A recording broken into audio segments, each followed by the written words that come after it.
No one expected the training yard to go silent that fast. And no one expected the smallest soldier on the field to stand her ground when three men closed in with a blade meant to scare her.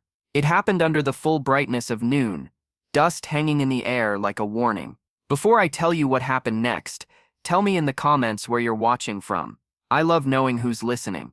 They circled her in the open field, training knives glinting under the hot sun. It had started as a routine drill, nothing more than a confidence exercise.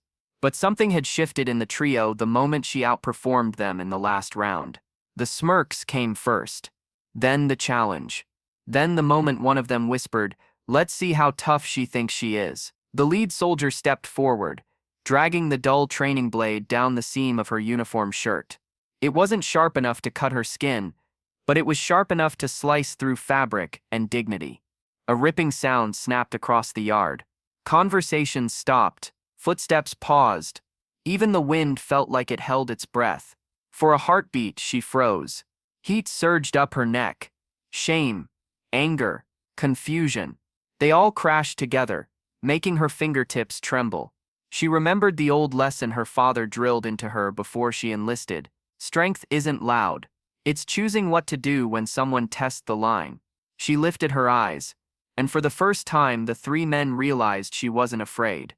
She moved before any of them understood what was happening.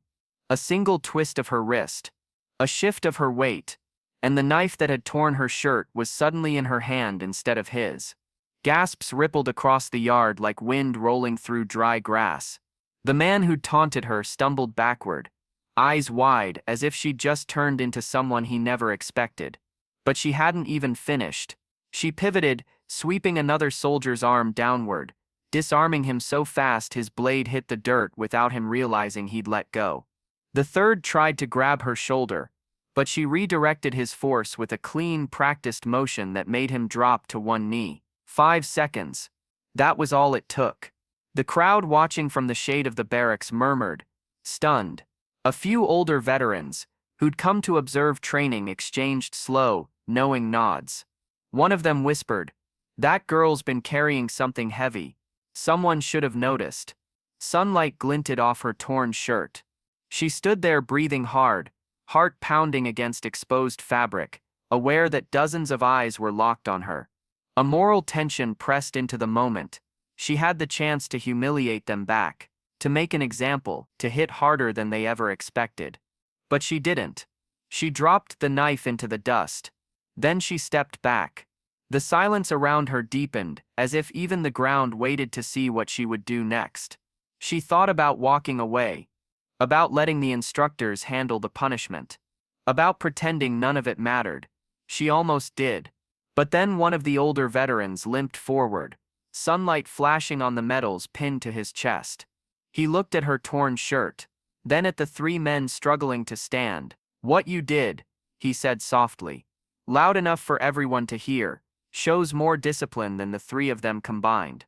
A few soldiers nodded. A few lowered their eyes, and slowly the truth settled over the yard. She hadn't embarrassed them. They'd embarrassed themselves. The three men stood in front of her, shame burning their faces. One of them whispered an apology. Another looked like he wanted the ground to swallow him. The last swallowed hard, unable to meet her gaze. Their arrogance had cracked, replaced with something raw and human. She didn't forgive them fully, not yet, but she offered them a quiet nod, the kind that says, "You're better than this. Try again." And in that bright noon light, the mood shifted, the tension loosened, the lesson landed, because courage isn't about overpowering someone. It's about choosing restraint when the world expects fury, and sometimes the brightest truths are revealed under the harshest sun. Thank you for listening. If this story moved you, share your thoughts below, and subscribe for more powerful human stories told with heart.